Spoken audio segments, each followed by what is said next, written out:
ये हैं वीट्यूबर कम्युनिटी के कुछ सबसे ज़्यादा डिस्टर्बिंग लोग।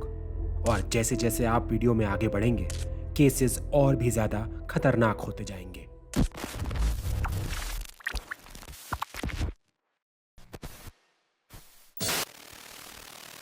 लेवल 1। 1 नवंबर 2024। कमिला, एक 25 साल की वीट्यूबर जिसके ट्विच पर 2.8 लाख से ज़्यादा फॉलोअर्स और यूट्यूब पर 3 लाख से ऊपर सब्सक्राइबर्स थे, विडाल 987 और इविल न्यूरो के साथ एक कोलैब लाइव स्ट्रीम कर रही थी। सब कुछ नॉर्मल चल रहा था जब इविल ने मजाक में कमिला से क्लाउन ट्रिक्स दिखाने को कहा। कमिला अचानक चुप हो गई। उसका कैरेक्टर एकदम फ्रीज हो गया। Right. I've got so many clown tricks up my sleeve today. But you're the ultimate clown, Camila. Can you teach me some more tricks? सिर्फ कुछ सेकंड बाद वो दोबारा बोलने लगी, लेकिन अब सब कुछ थोड़ा वियर्ड लग रहा था। Sorry, let's just say in this humble abode, if there was someone like knocking on my window, how would you react? How would you react if that happened? Stream पर सबने इससे मजाक ही समझा, लेकिन थोड़ी देर बाद कमिला ने बताया कि किसी ने उसकी खिड़की पर जोर से ठोकर मारी थी, जिससे वो डरी हुई लग रही थी। Yeah, because let's just say I'm in a house right now and someone just like pounded on my window. So I did get startled for a moment, but you know what? It's fine. Everything will be fine. You know, it's probably just a vision that I'm having in my head. It's actually not happening. उसने इस बात को importance ज़्यादा नहीं दी और stream लगभग 1 घंटा और चलता रहा। स्ट्रीम के बाद कमिला ने कैमरा फुटेज चेक किया, पर वहाँ कुछ भी नहीं मिला। शायद बच्चों की कोई शैतानी हो, सोचकर उसने बात वहीं छोड़ दी। लेकिन अगले दिन जब वो फिर स्ट्रीम कर रही थी, घर के बाहर एक तेज आवाज़ सुनाई दी। ये आवाज़ स्ट्रीम पर भी रिकॉर्ड हो गई। Look at her little like. What the fuck was that? What the fuck was that? Chat. What the? Hold on. डर के मारे कमिला ने तुरंत माइक म्यूट किया, पैनिक बटन दबाया।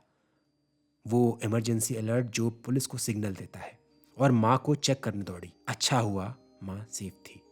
लेकिन सीसीटीवी में उन्होंने देखा कि एक आदमी स्लेज हैमर लेकर गराज पर जोर जोर से मार रहा था, जैसे घुसने की कोशिश कर रहा हो। He had a fucking sledgehammer. He had a sledge. He didn't look like he had any weapons. बिना टाइम वेस्ट किए दोनों ने फायर आर्म्स उठा लिए और एक सेफ स्पॉट में छुप गए। तब उनका फोन अचानक एक्टिवेट हो गया और लोकेशन लाउडस्पीकर पर अनाउंस होने लगी, जो और भी पैनिक करने वाली बात थी। कमिला ने फोन तुरंत बंद कर दिया और चुप बैठी रही। बस घर के बाहर उस आदमी की चिल्लाने की आवाज़ आ रही थी। तभी पुलिस सायरन सुनाई दी और उस आदमी की आवाज़ अचानक बंद हो गई। पुलिस ने तुरंत पहुंचकर उस आदमी को अरेस्ट किया और कमिला और उसकी माँ को प्रोटेक्ट किया। ऑफिसर ने हाल पूछा, दोनों अभी भी हिले हुए थे, शॉक में। कमिला ने अपने बैग्स पैक किए और माँ से कहा कि अब यहाँ रुकना सेफ नहीं था। जाने से पहले उसने ऑफिसर को अपना नंबर दिया ताकि स्टॉकर के बारे में अपडेट मिल सके। कुछ ही देर बाद कमिला ने ट्विटर पर अपडेट डाला। पुलिस ने कंफर्म किया कि आदमी अरेस्ट हो चुका है। उसने कन्फेस किया कि उसने एक गिफ्ट के अंदर ट्रैकिंग डिवाइस छुपा दिया था, जो उसे एक फैन कन्वेंशन में दिया गया था। इससे पता चला कि स्टॉकर वही फैन था जो कन्वेंशन के दौरान पर्सनली गिफ्ट देने आया था। कमिला ने दूसरे यूट्यूबर्स को भी वार्न किया, कन्वेंशन गिफ्ट्स को चेक करो ट्रैकिंग डिवाइस के लिए, वरना तुम भी मेरे जैसे फंस सकते हो। उसने लास्ट ट्वीट में लिखा कि अब वो कुछ दिन घर नहीं आएगी। एक फैमिली मेंबर पुलिस एस्कॉर्ट के साथ जाकर सब फैन गिफ्ट्स को पैक करके पुलिस को दे देगा। सब गिफ्ट्स प्रूफ के लिए एग्जामिन होंगे और अनसेफ चीज़ें डंप कर दी जाएंगी। काफ़ी दिन बाद एक डिलीटेड स्ट्रीम में कमिला ने बताया कि उस इंसिडेंट ने उस पर कैसा असर डाला। हर रात उसे नाइटमेयर आता था, पूरा सीन उसके दिमाग में घूमता रहता था। इसी वजह से उसने डिसाइड किया कि अब वो फैन से कोई गिफ्ट एक्सेप्ट नहीं करेगी, ना ही किसी मीट एंड ग्रीट में शामिल होगी। उसने कहा कि ये फैसला लेना बुरा लगता है, पर सब फैंस ने उसको सपोर्ट किया क्योंकि ये ज़रूरी था। स्टॉकर को जेल की सज़ा मिली। चार्जेस थे स्टॉकिंग, ब्रेक इन की कोशिश और ट्रैकिंग डिवाइस लगाने के। उसका नाम पब्लिक नहीं हुआ, लेकिन लीगल आउटकम के बारे में सबका ये मानना था कि अब वो जल्दी बाहर नहीं आएगा। लेकिन ये लक अगले केस वाले इंसान का नहीं था। वो तो बैंड कंटेंट वायरल करते करते और भी आगे बढ़ गया। You using your thumbnails to bait your viewers to come watch your streams. That's what people fucking watch you for, you freak! You fucking freak!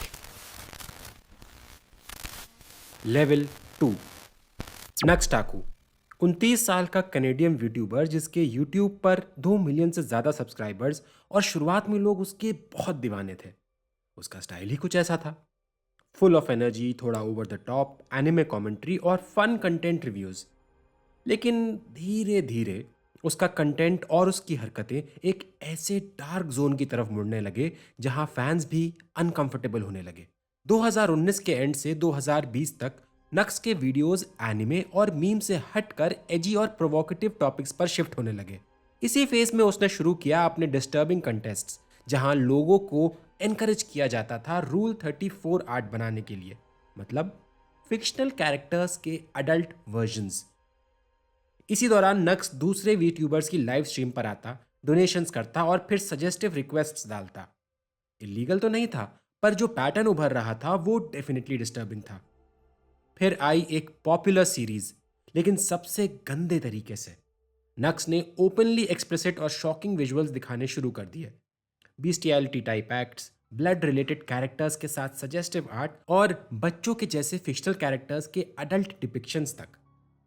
Canada के कानून के मुताबिक माइनर्स, चाहे रियल हो या एनिमेटेड, के एक्सप्लिसिट कंटेंट को रखना या डिस्ट्रीब्यूट करना स्ट्रिक्टली इल्लीगल है। और नक्स सिर्फ देख नहीं रहा था, बल्कि अपने चैनल के जरिए शेयर भी कर रहा था।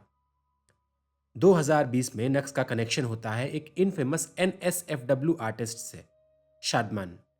ये वही शाडमैन था जो पहले ही अपने डिस्टर्बिंग आर्ट और कंट्रोवर्सीज के कारण कई प्लेटफॉर्म से बैन हो चुका था। सबसे नोटोरियस मोमेंट 2016, जब उसने यूट्यूबर कीमस्टार की सिर्फ 8 साल की बेटी का एक्सप्लिसिट इमेज बनाया। तब से शाडमैन का नाम एक काला दाग बन गया था। फिर भी नक्स उसके साथ मैसेजेस एक्सचेंज करना शुरू करता है। सिर्फ 1 साल में नक्स अपनी थंबनेल्स में क्वेश्चनेबल आर्टवर्क यूज करने लगता है। कुछ तो सीधे शाडमैन के ही क्रिएशंस थे। जब ऑडियंस ने कमेंट में कॉल आउट किया, नक्स ने जवाब देने की बजाय कुछ कमेंट्स लाइक कर दिए और इमेजेस जैसे की तैसी छोड़ दी। नक्स एक रिएक्शन वीडियो डालता है जो उसके सेकंड चैनल का सबसे ज्यादा व्यूड वीडियो बन गया।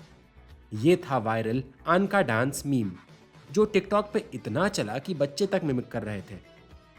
शौक ये था कि इस मीम का ओरिजिनल वर्जन NSFW था।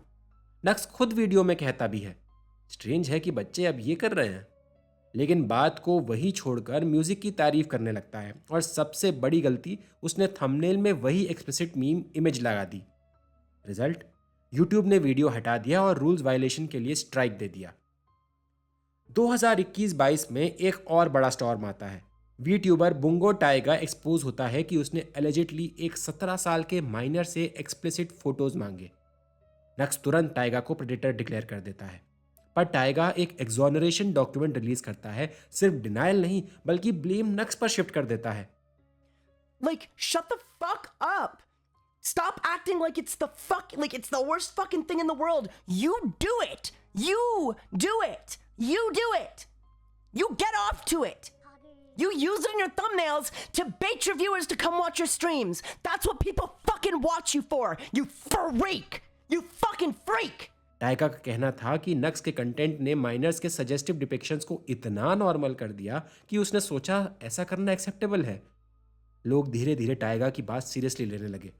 बैकलैश देखकर नक्स अपनी पहली स्टेटमेंट वापस ले लेता है और एडमिट करता है कि किसी को प्रेडेटर कहना उसकी करियर की सबसे बड़ी गलती थी।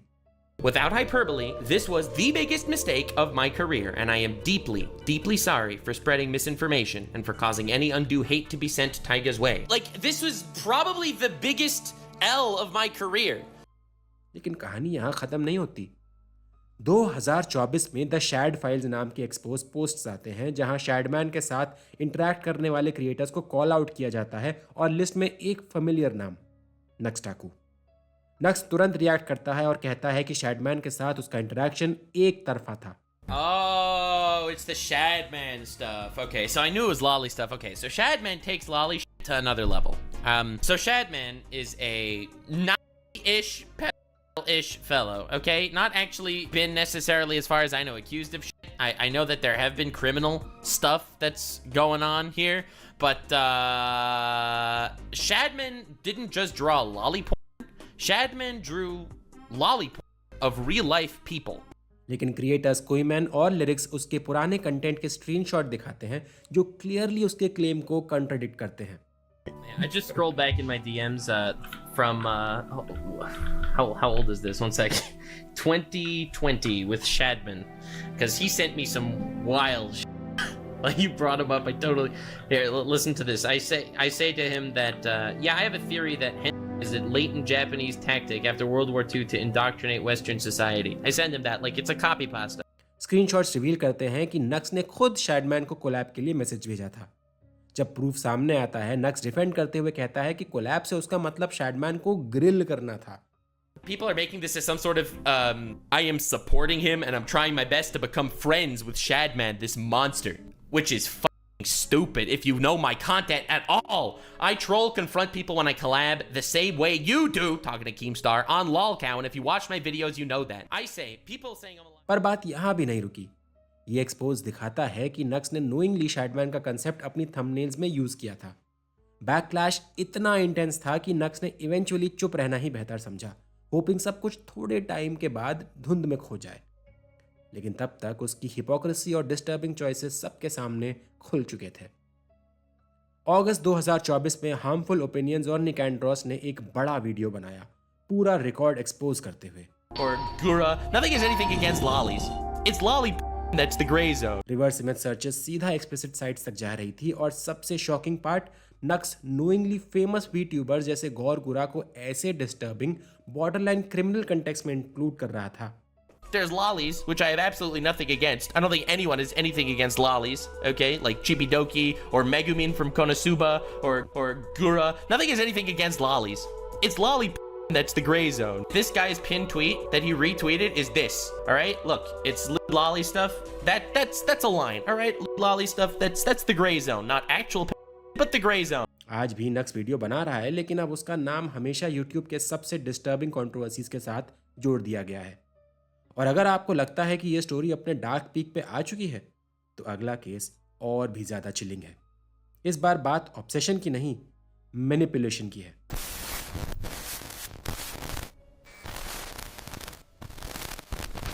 लेवल 3। 2017 की बात है। जोजेल रॉड्रिगेज, जो ऑनलाइन आई मिल्की के नाम से मशहूर थी, एक नए modded Minecraft server 100 baby SMP पर ज्वाइन करती है। And anyway, this is the 100 baby SMP, and I saw this yesterday and I applied and we got in, so I think it's going to be a lot of fun.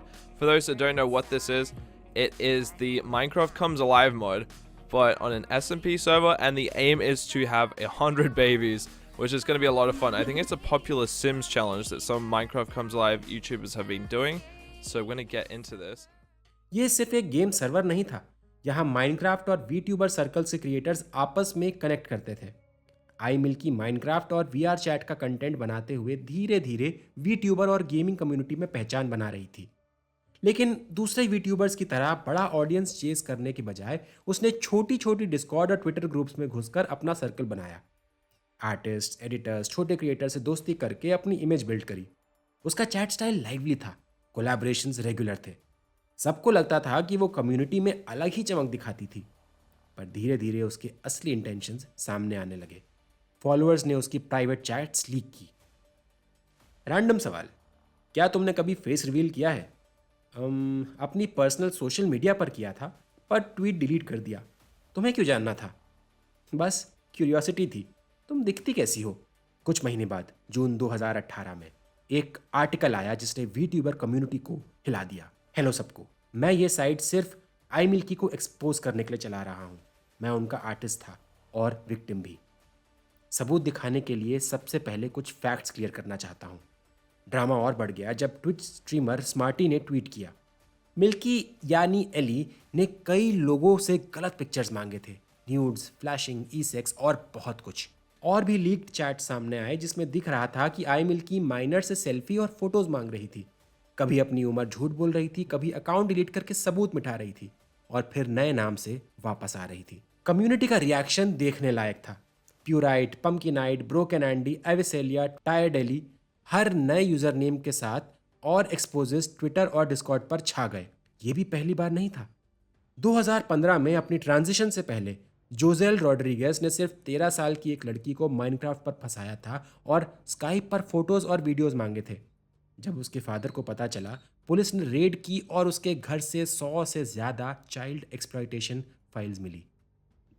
He had been looking through her tablet and saw images on there that any father would never want to see. Court ने उसे jail नहीं भेजा, बल्कि probation दी 2026 तक, जो आगे चलकर और भी बुरे कॉन्सिक्वेंसेस लाया। जब वीट्यूबर्स और विक्टिम्स ने उसे एक्सपोज किया, स्मार्टी ने फिर ट्वीट किया, जितने लोगों को इसने हर्ट किया था देखकर बहुत बुरा लगा। हर कोई गलती करता है, पर ये एक्सट्रीम चीज़ें कभी जस्टिफाई नहीं होती। टॉक्सिक और डेंजरस लोग एक दिन, एक महीने या कुछ महीनों में भी नहीं बदलते। ऑनलाइन दुनिया ऐसे लोगों से भरी पड़ी है। एक्शंस के कॉन्सिक्वेंसेस होते हैं, तुम अपनी गलतियों से भाग नहीं सकते। दूसरी तरफ आई मिल्की ने हर बार एलिगेशंस डिनाई किए। अपनी अपॉलॉजी वीडियो में उसने ब्लेम ज़्यादातर सर्कमस्टांसेस, मेंटल हेल्थ या गलतफहमी पर डाला। But as far as my apology goes, obviously I've made a video like this before using sprites of my iMilky OC.